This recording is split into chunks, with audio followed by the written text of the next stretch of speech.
Une nouvelle vidéo, toujours pour découverte du logiciel. Finalement, je refais une vidéo spécifique pour les lignes de points parce que je me suis rendu compte qu'en fait, dans mes vidéos sur modifier les points, c'était plutôt du remplissage, c'est-à-dire à l'intérieur.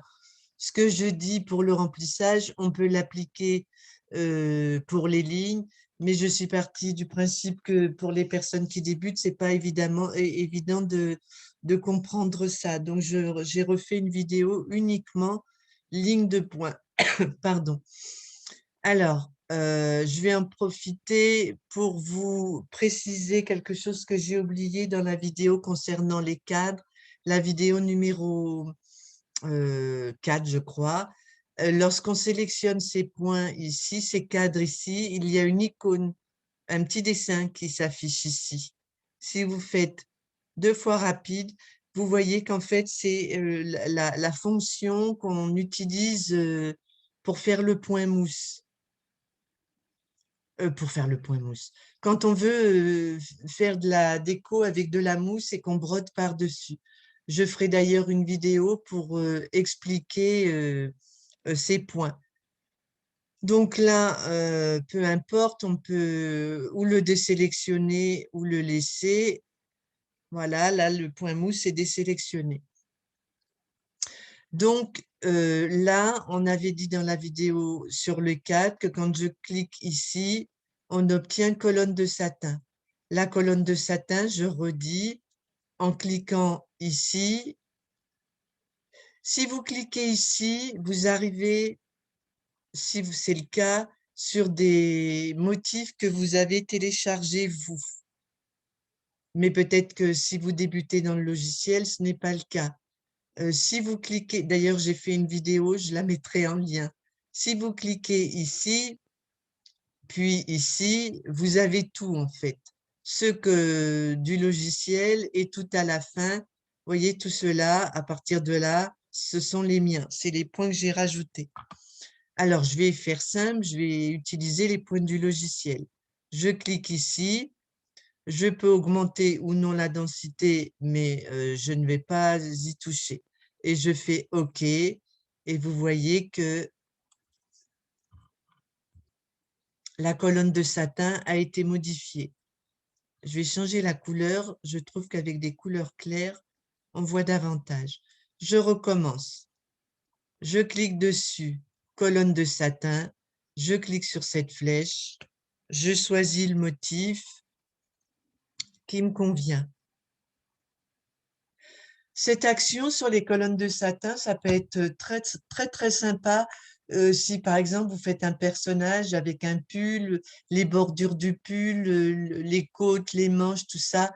Voilà, enfin, pour plein de trucs. Moi, j'aime bien, sur la colonne de satin, rajouter un point fantaisie et pas utiliser le point standard.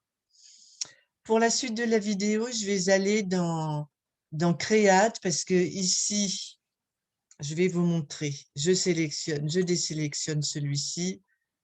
J'aurais pu vous montrer à partir de celui-ci comment changer les lignes de motif. Sauf que contrairement à Create, si je fais ligne de motif, ici, la case appliquée est grisée. Donc, pour pouvoir vous montrer au fur et à mesure plus facilement, je vais aller dans Create. Ceci dit, je suis restée au début dans P+, pour vous montrer que c'est possible des deux côtés. Donc, je vais dans Create. J'ai déjà préparé un carré. C'est une ligne de satin. Cette ligne de satin, je vais la modifier en ligne de points. Je clique Propriétés. Je vais cliquer ici sur ligne de points.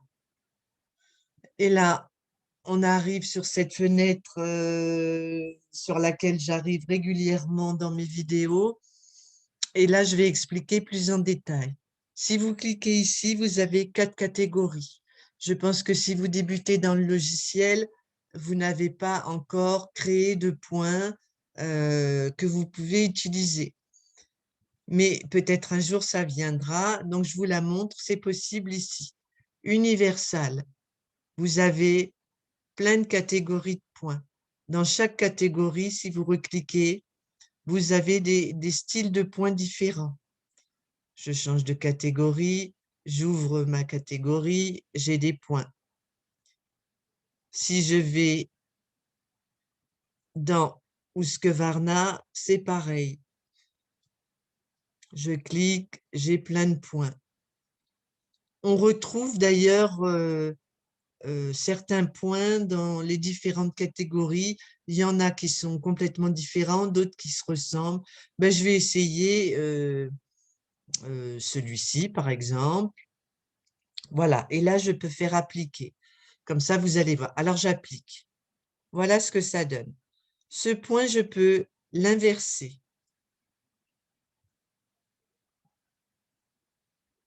Inversion, ça le rentre. Je peux l'agrandir ou le réduire. Je peux augmenter l'espace qui se trouve entre chaque petit dessin. Je peux choisir une ligne triple ou une ligne simple et modifier la longueur du point. Lorsque ce sont des points, ben là, on n'est pas trop concerné avec ce point-là, mais on a encore ces icônes sur lesquelles on peut jouer. On peut, je vous le dis parce que ça pourra vous servir dans un motif, insérer une ligne de, je vais le faire, un changement de couleur. Donc là, elle est jaune, je vais la mettre rose, je vais mettre OK. Et pour que vous compreniez mieux, je vais rajouter ici un remplissage. Et je vais faire appliquer. C'est-à-dire que j'ai dissocié la couleur de ma ligne de motif de la couleur de mon remplissage. Voilà. Je fais pas OK puisque je vais vous montrer la suite. Je retourne dans les lignes, ici. Je veux en utiliser une autre, par exemple Universal. Je vais aller choisir celui-ci, par exemple. Je fais appliquer pour que vous voyez ce que ça donne.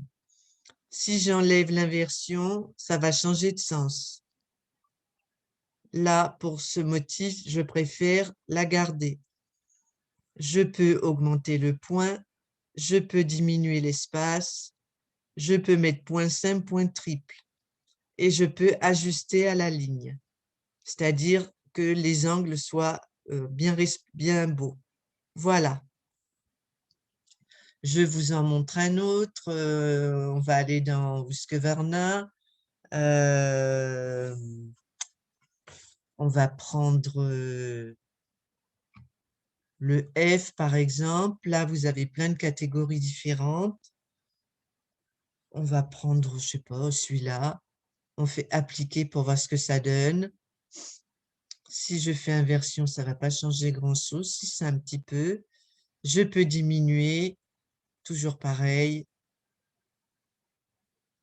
Je peux diminuer de façon proportionnelle ou non. Si je décoche ici, je vais avoir une action que ici sur la largeur, par exemple, etc.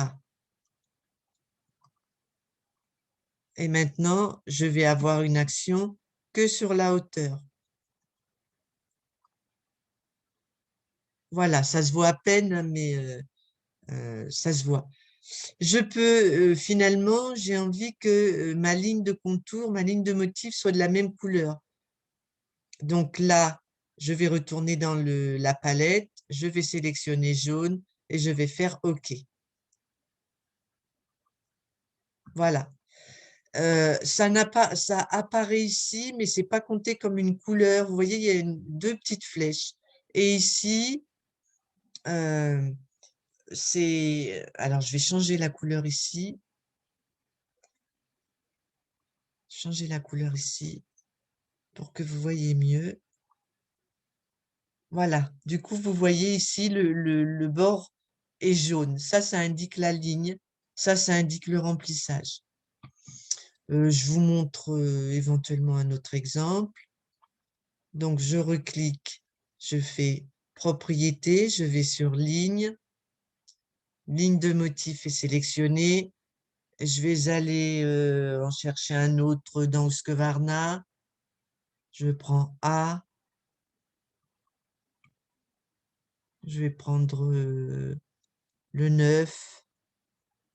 On fait appliquer pour voir. On va l'inverser, appliquer, etc. Je vais en mettre une ligne un peu plus épaisse si j'en trouve une. Je vais retourner dans Universal. Si je vais prendre celle-là, par exemple, ou celle-là. Je vais faire appliquer pour que vous voyez. Là, je vais modifier. Donc, la case est cochée, la proportionnalité est respectée. Je l'agrandis, je fais appliquer. Je l'espace, je fais appliquer, etc., etc. Voilà. C'était juste voilà, pour préciser que là, j'ai vraiment travaillé que sur les points. Cette ligne de motif, vous pouvez la voir ici dans remplissage de motifs aussi. Vous cliquez alors remplissage de motifs et ce sera exactement le même fonctionnement que ce que je viens de vous montrer. Les 4 catégories, pour chaque catégorie, des sous-catégories et pour chaque sous-catégorie, une liste de points. Voilà, une petite précision, c'est peut-être plus clair comme ça pour les gens qui débutent. Eh bien, écoutez, j'espère que ça vous a plu. Si c'est le cas, n'hésitez pas à me le faire savoir en mettant un petit j'aime ou un petit commentaire. Et puis, je ne sais plus si je l'ai dit au début, pensez à vous abonner si ces vidéos vous plaisent. N'oubliez pas de cliquer sur la cloche et n'hésitez pas à aller à regarder sous les vidéos, je mets des informations, des liens, des informations sur les techniques, etc., etc.